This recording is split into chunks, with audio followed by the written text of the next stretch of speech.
This program is brought to you in part by SalCal Real Estate Connections.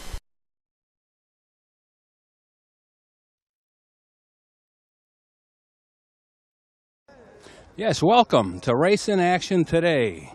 We're here this week to cover the action from the Greenwich Concours d'Elegance, featuring great classic cars, vintage race cars, one-offs, yachts, and motorcycles.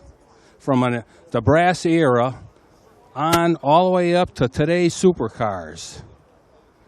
Also, as an added attraction, there'll be a 3-day regatta of America's Cup 12-meter yachts. And boy, I'll tell you, if you don't think that's a full weekend, you better think twice about it. I think it's time to grab yourself a comfortable chair and relax. We're about to see what the Greenwich Concours d'Elegance is all about and the people who make it happen. Yes, the first segment of the Concours d'Elegance is going to be dedicated to Corvettes, as we seem to come across quite a few of these cars that were actually pre-1965 cars. This particular car, a 1957 race car, is truly an excellent example. Yes, and now we're going to interview George Scott and his lovely wife to talk about this car. Yes, we just moved over to the Corvette section of this beautiful show today, and we have two very interesting people with us, George Scott and his wife, Yoon Scott. Yoon Scott, and they have this absolutely beautiful 57 Corvette race car that I'll tell you, this thing caught my attention from the minute I walked in. Now tell me, George, do you race this car? I do, absolutely, Larry. Thank you very much. Yes, I do. And now, how long have you owned it? I've only owned it about 6 months. We're in the process of restoring it now. Now, have you been to a couple of racetracks already with it? No, but we're planning Lime Rock shortly, and we tested it out in Vegas recently. Now tell me, this car's history, do you have any knowledge of how far back it goes? It started racing in 1958 as a drag racer in California. It's got over 100 races and approximately 50 victories. 50 victories, is that right? Yes. So when did it make the transition to road racing? Back in the 80s, it was converted up in Washington State, and it won the 2007 Monterey Classics, which would be the big race. I'll tell you, the car is gorgeous. Now tell me, Hyun, do you have any racing experience yourself? Well, I had the go-kart, but it's the fast one, like 140 miles. I love it. I just love it. Yeah. So you have some interest climbing into this car at some point? Yes, I fell in love, actually. He surprised me. He didn't tell me he bought it, but the minute I saw it, I just fell in love. How gorgeous. Very beautiful. Well, I agree with you 100%. The car is absolutely gorgeous, and I'm sure you're going to do well here today. But I'm kind of anxious to run across you up at Lime Rock, too. I guarantee you were right, absolutely. Yes. Absolutely. Well, we want to thank you for your interview and hope you have a good day here, and we look forward to seeing you again down the road. Well, thank you, Larry. Have a Thank you great day. very much. It's a pleasure meeting you. Thank you, too. Bye-bye. Bye-bye now. Bye. Thank you very much. Thank you. Well, the engine compartment still had the original type of fuel injection, and as you could see, everything is just flawless. The original Corvette valve covers, and it's got headers, and I'll tell you, and the inside of this car, I mean, just like it was in the day. It could be 1957 all over again. That's how great this car looks. This car was truly something special, and I'll tell you, I can't wait to see it up at Lime Rock in action, because boy, I'll tell you, standing still, it looks very fast.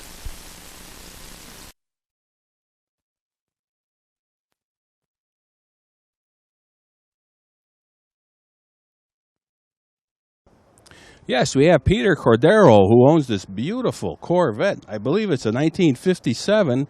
Very nice color, too. Now, tell me, Peter, how'd you acquire this car? Well, I was always looking for a 57, and this gentleman, Joe Bortz from Chicago, who owns the Blue Suede Shoe Collection, had it for sale in the paper, and took me a while to get him down for me to go see it, but when I did, he invited me over his house, and we showed me his whole collection, and I purchased it then. It has to be around 18 years ago. I did a lot of work to it since then because this wasn't his types of cars. They were like prototypes and wasn't his cup of tea. So now, is this a fuel injection car too? yes, very few fuel. I wanted a fuel injection, and it runs. A lot of your fuel injections don't. But when people tell me is it running, and I say yeah. And then usually something happens after that. Now, tell me, was this a favorite car of yours to begin with? I always wanted the single headlight. I'm not a Corvette person. I like foreign cars, but I always liked the single light Corvette. My wife, when I was going to buy it, she says it's a kid's car, and the value of it went up so much more than my Mercedes and other vehicles that I had. So. It's a really collector's car because of 57 was the first fuel injection for Corvette. Yes, absolutely. And they have a real interesting race history, too. Right. Well, but it was the first time they competed against the German cars and anything like that, But, I'm proud of the car. I win in a lot of shows. I won here 1 year in Greenwich, Best American Sports Car. And, happy that I had it, Now, tell me, where are you from? Originally, I'm from Brooklyn, if you can't tell. Yeah. And I moved up to Rockland County, Suffern, New York, Rockland County, or Montebello, whatever you would like to call it. And but I still tell everybody I'm from Brooklyn. I don't know why. Well, everyone loves to go back to their roots, and I know myself. I talk about being half Sicilian, and it's just one of those things, I'm a thoroughbred. I'm also saying just we don't want to have no hits here. Well, my friends are in jail. Well, help you out. I could tell you're having a lot of fun here, and it's certainly a beautiful car. We want to commend you, and we love looking at these older Corvettes as they're becoming harder and harder to come by. Yes, they are, but it makes me feel, when I see a young kid stop me and they tell me, what kind of car is that? It shows my age. It makes me feel older than I really am, But I'll tell you, jumping in the driver's seat, got to change that in a hurry. Yeah, yep. Well, we want to thank you for your interview, and we hope you do well here today, but I think having fun is probably the most important. That's right, correct. And we always have a good time here. They always have great people here, and it's a great show. I think it's the best on the East Coast. Oh, I agree with you. I'm thinking they should call this the Crown East of the Crown Jewel of the East, because it certainly is. It is, and I see more and more American cars here, and I was watching a program yesterday, and they're going to start introducing, they think one day in Pebble Beach, the American car is going to win. Yeah, you never know. You never know. We want to thank you for your interview and wish you luck, and I'll tell you, it's been a pleasure talking to you. Yeah, same here. Thank you. Thanks a lot, Peter. Okay. Yes, moving over a car, we have Dennis Spalding here that owns this absolutely beautiful and very rare 1963 Corvette Z06. And I'll tell you, I'm anxious to hear the history of this car, Dennis. Well, Larry, I bought the car 4 years ago, and I've done a body off the frame restoration, and I finished the restoration the day before yesterday. Is that right? Yes. Yep. In fact, I have a lot of work to do on it when I get home after this weekend also. Now, tell me, how many did they make of these cars? They made 63 of these. It's very rare because it's got a 36-gallon gas tank in the back. So a pretty rare car. So it was specifically built, I believe, for some type of road racing. Yes, to race against the Ford Cobras. That was the nemesis then, huh? Yeah, then and today also.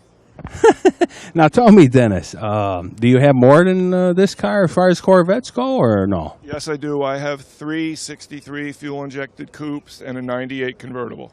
Well, so the 63 is the magic year for you. Does that go back to your younger years as far as wanting that type of car? Yes, it does. I saw my first one when I was in 10th grade and graduated from high school in 1966. And it was, and of course, the split window coupes have to be not an easy thing to come across. No, they're a pretty desirable collector car. Now tell me, where are you from? New Egypt, New Jersey, right now. Do you intend on bringing the car all over the country, or what, I'll show it on the East Coast pretty extensively in AACA and NCRS, and a lot of these concourse-type shows. Did you ever have any ambition to do any vintage-type racing? Not racing, no. I'm more into concourse. Yeah, we go up to Lime Rock and we see some very, very rare Corvettes, the Grand Sport cars, and they're always a big interest of ours. And this car caught my attention right away. When I saw on the marker plate it had Z06, I said, this has to be a not easy car to find. Thank you, Larry. You have a good eye. Well, we want to thank you for your interview and wish you luck this weekend, but I think you're going to have some fun about this thing. I hope so. Thank you very much. Thank you. You were great. Yes, we have Carl Friedman that owns this beautiful red Corvette that we're about to interview, and it really caught our eye.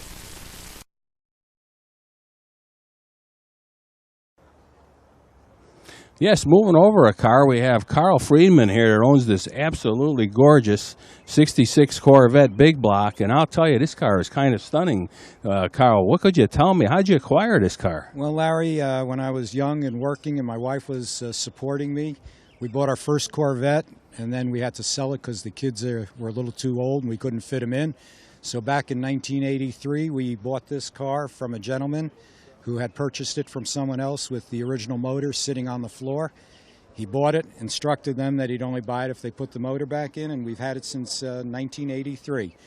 We did a complete restoration about 5 years ago. So it took about 5 years to do the car, or? No, it took about 2.5 years to do the full restoration, frame off, rebuild motor. As I said, it's with the original block, so it was worth doing. Now tell me, does this bring back your childhood, so to speak? If anything could, this does, that's for sure. I wish I only was that age again. Yeah, I know the feeling. Jumping in these cars, though, has to be kind of a refreshing feeling to get out in a Corvette like this. And I'll tell you, I really have to commend you. The car is absolutely gorgeous. Is this the only Corvette you own? This is the only classic Corvette we own. We also have a brand new Z06, and my son and I built an ERA replica Cobra, and we have a continuation GT40. So we have 4 sports cars. Oh, wow. But at this event, this is the car? This is the only car, because at this event you have to have an original. Replicas and continuation models are not allowed in here. Now, where are you from, Carl? I'm from Stanford all my life. So this is a home event here. This is a home event, and it's taken us a couple of years for them to let us in, but they finally made that mistake, and hopefully they won't regret it. They're great people, I'll tell you. I've talked to them on occasions. I'm at awe when I come to this event, really. They've done an awful lot of work. The people, the judges, the organizers, everyone deserve a lot of credit. This event, I think, at least on the East Coast, is probably the premier event for classic cars. I like to call it the crown jewel of the East. That's right, and we even have our participation license plate there. So if we don't win anything, we can always put that up on the wall. Yeah, bragging rights. That's correct. Well, we certainly want to thank you for the interview and wish you luck this weekend, but I have a feeling you're going to have some fun. Thank you. That's the purpose. Thanks, Carl. You were excellent. Thank you.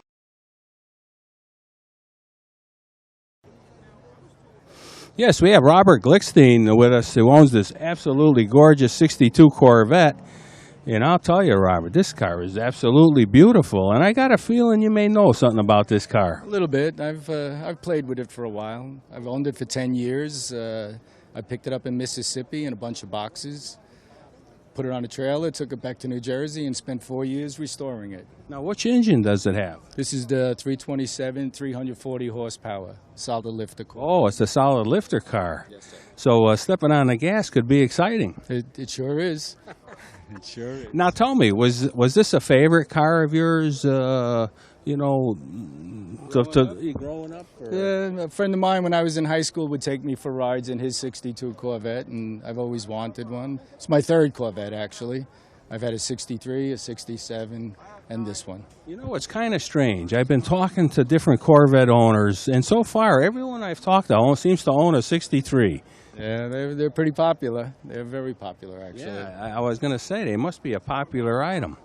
Now, is this, where was this car originally sold, and was it sold down south, do you think, when it was new, or? Actually, I believe the history is that it was a New Jersey car. It wound up going down into Kentucky, and from there went to Mississippi. And then I brought it back to New Jersey.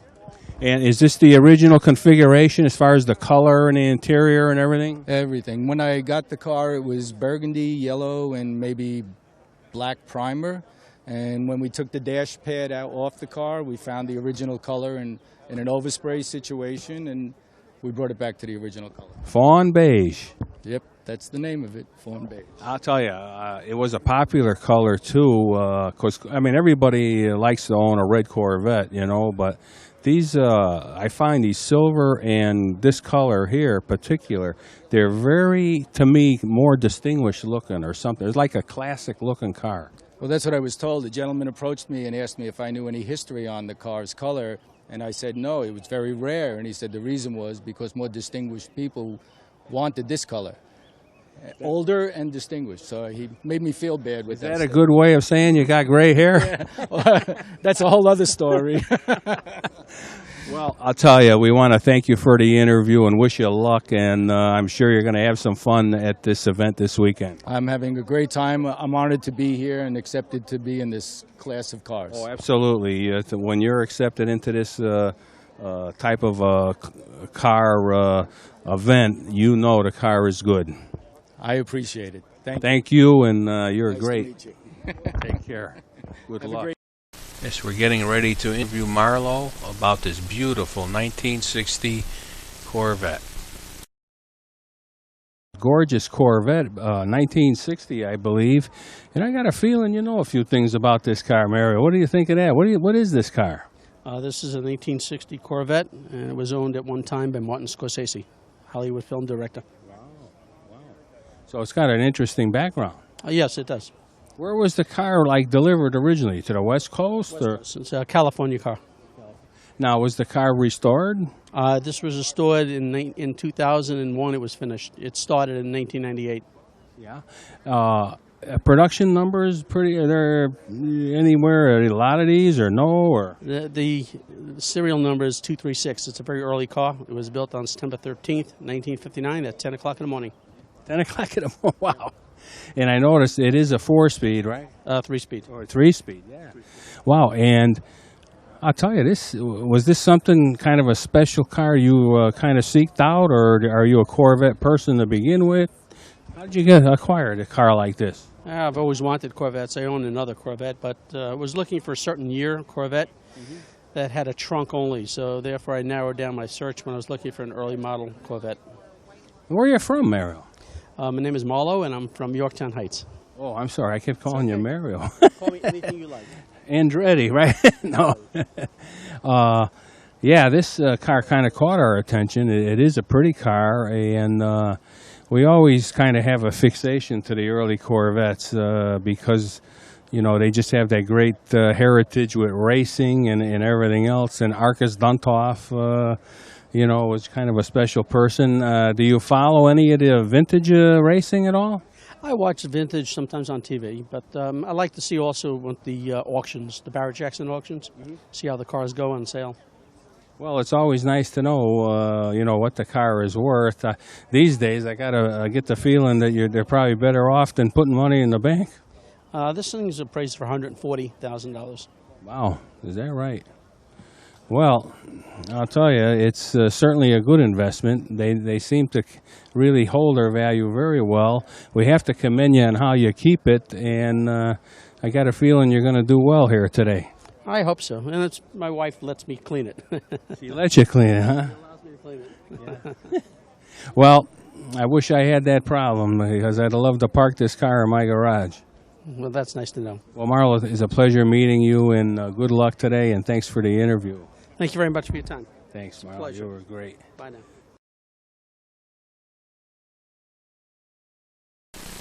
Yes, we're going to take a little break in the action. As you could see, the famous Indian headlight of this motorcycle kind of gives you a hint of where we're going. And I'll tell you, this bike is absolutely gorgeous. It's 1948 vintage, and there's kind of an interesting theme with this bike today. As we interview Roland, he is certainly a very interesting person, and he's got a little story to say about a man named Johnny. Yes, we have Roland Hood with us, who has this beautiful Indian 1948 Chief, and I want to call you Johnny. Johnny for today. For today, right? Yeah. Tell me, the movie this thing is kind of reminiscent about. From the wild one, Marlon Brando, terrorized the local town back in 1954, and that was his first really big hit on American screens. So, well, I'll tell you, you look right at home sitting in the saddle of this thing. And now, how long you had this motorcycle? this particular one, about 30 years. 30 years. Wow, wow.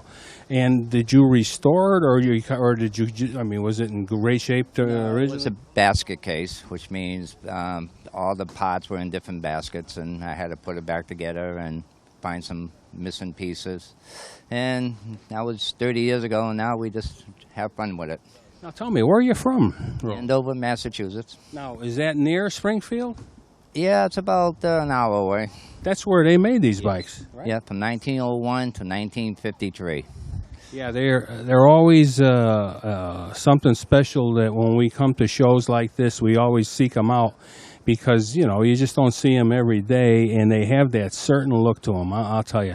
I know your attraction to this bike, right? This is something you've loved a long time. Well, this particular model has the Art Deco fenders, which I just love. Not all Indians do have that, but I particularly love the look of an Indian this vintage. Now, what size is the motor? 74 cubes. 74? Yeah, and it's about 45 horsepower, which is not terribly fast, but it'll get you around.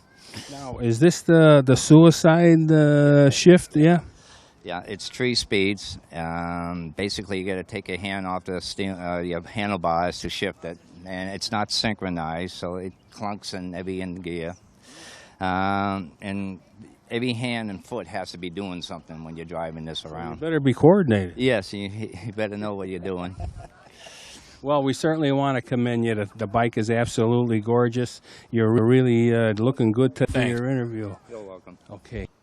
Yes, we have Sean Barton, who's going to give us a little backdrop of this company, the Panel Shop, I believe.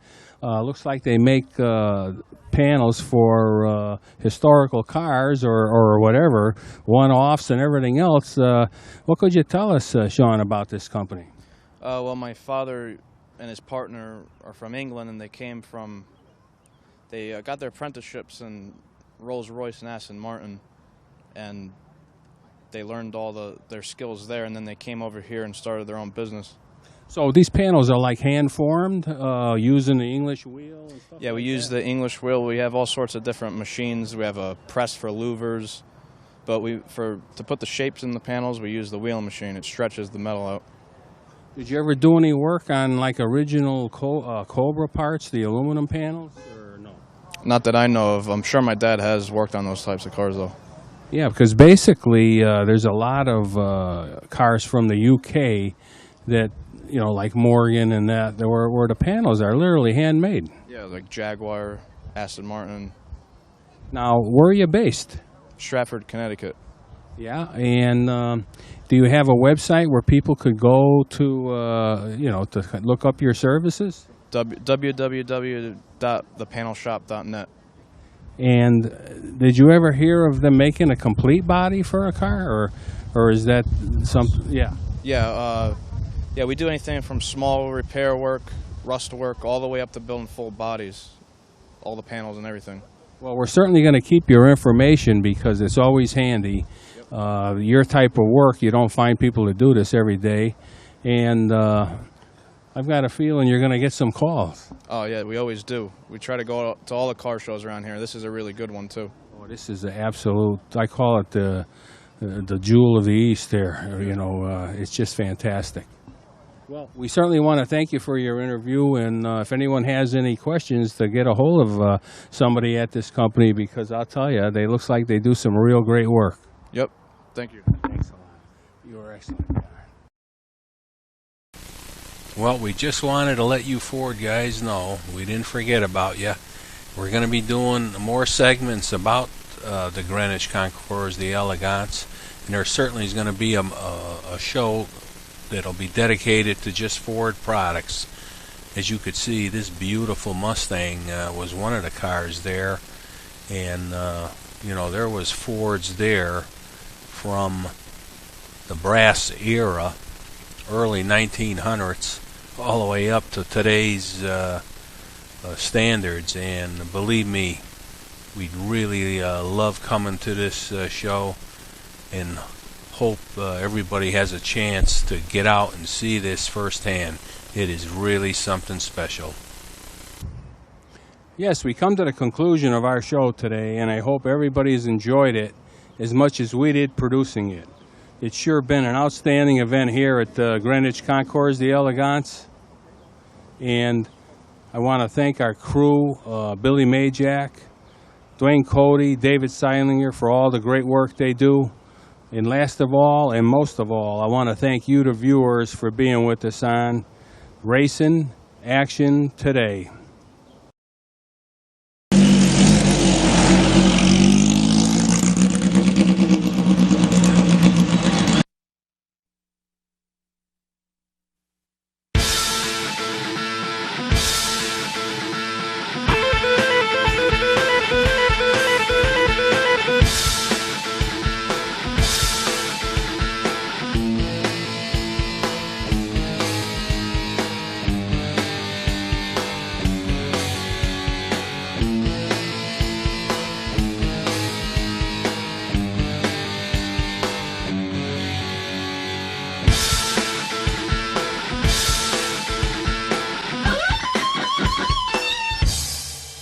This program is brought to you in part by SalCal Real Estate Connections.